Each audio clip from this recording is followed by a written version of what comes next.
Okay, is this on? Can you guys hear me? No? Just project. All right, this is obviously a memorial tribute panel for Darwyn Cooke. I want to thank you guys all for coming here today. Darwyn Cooke was born on November 16th, 1962 in Etobicoke, so he's a Torontonian. He is the oldest of three boys with his brothers Dennis and Kenny. Dennis is here today at the end of this panel. And he grew up here. He went to George Brown College for design and then proceeded to skip so many classes that he was forced out. And then he worked construction and he tended bar before becoming an art director for Canadian magazines. You talked about him working construction. He just showed up to the job site. He didn't work. He would draw caricatures of everybody on the site. I knew Darwyn as sort of a tough guy, and I had just seen Moulin Rouge one weekend, and I get in the car, and he's like, "So what were you up to this weekend?" I was like, "Well, I went and saw. It's kind of like a fruity movie, but I went and saw Moulin Rouge." He goes, "Oh yeah, how about that movie? Hey, that movie was amazing." And he talked about the directing and the editing of it and the fast pace and how the music fit in. And I was like, "Oh, all right, yeah." He was interested in so many different things. Yeah. That man was so interested in Jack Kirby in so many different ways. And one year, and I think this speaks a lot to Darwyn, he wanted to learn more about Jack Kirby. So he did, what was it, a drawing every day for the Hero Initiative?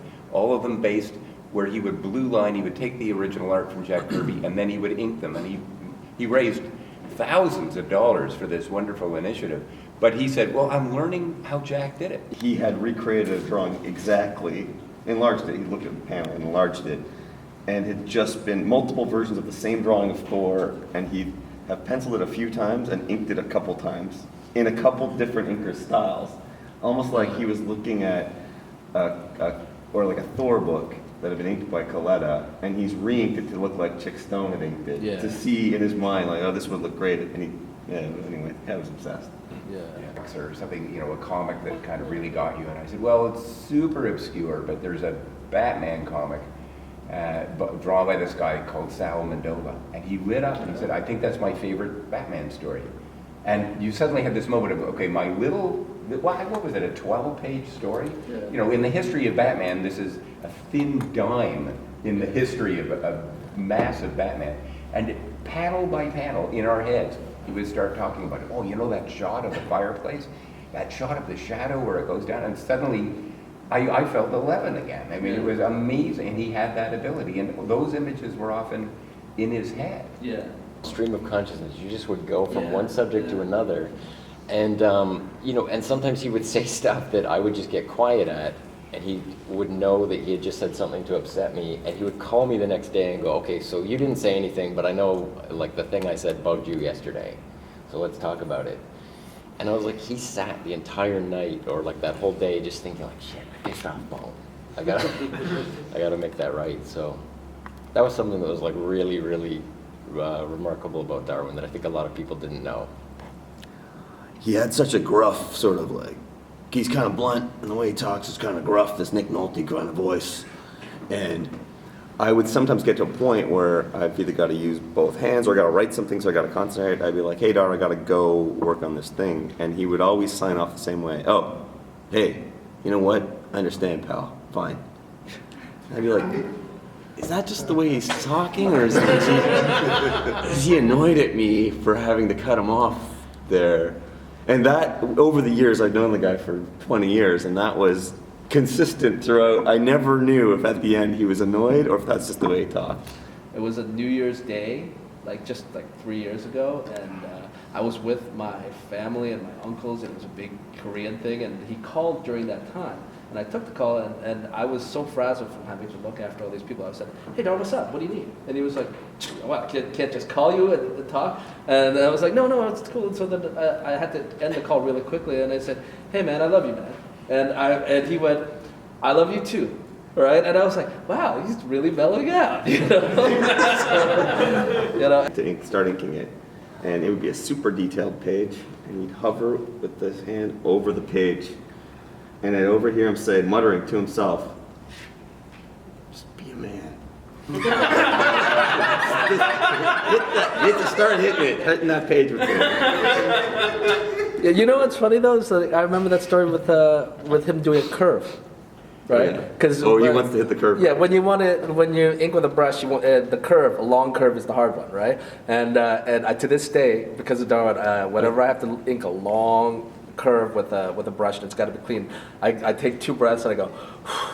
Be a man. I hit it on one pass, right? And I go, okay, it worked, okay? Because if you mess up that, if you wobble it, it's like, oh, It was great. He was an intimidating talent because I was drawing these goofy kids comics with these balloon-headed cartoon animals for Chickadee magazine, and he's coming and drawing in these super heavy, beautiful kind of like Will Eisner, rain-soaked noir crime scenes, and very occasionally he would say,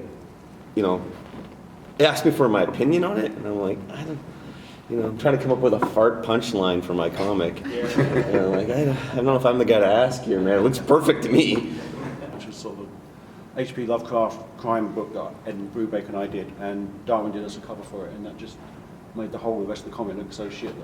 It just made it look absolutely effortless. It looked like it took him an hour to do. Probably didn't take him that long, but everything was perfect on it. Yeah. Oh, he was the best.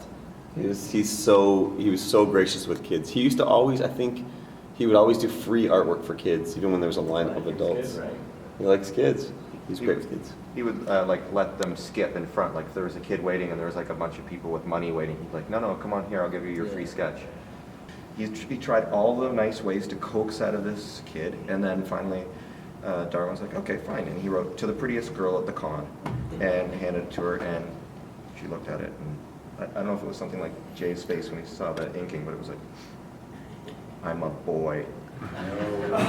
and Darwyn just said, well, I guess we both learned something today. So he had no problem with spending time with kids. You'd go to shows and you'd make money doing your drawings and selling stuff, but I think that truly the only part of those shows he really enjoyed, other than going out afterwards and drinking with everybody, was the kids that came up. Because to him it was a sign that,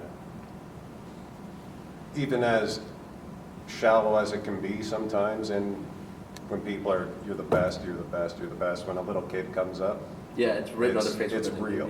Yeah. And you're making a difference, or as unimportant of a difference as it can be, you still are making a difference for somebody. Whenever we went up to his house in Florida for Christmas, there would always be a time where he would take me to his table and we would color in Hello Kitty books together. And would he say, be a man, if he was coloring Hello Kitty?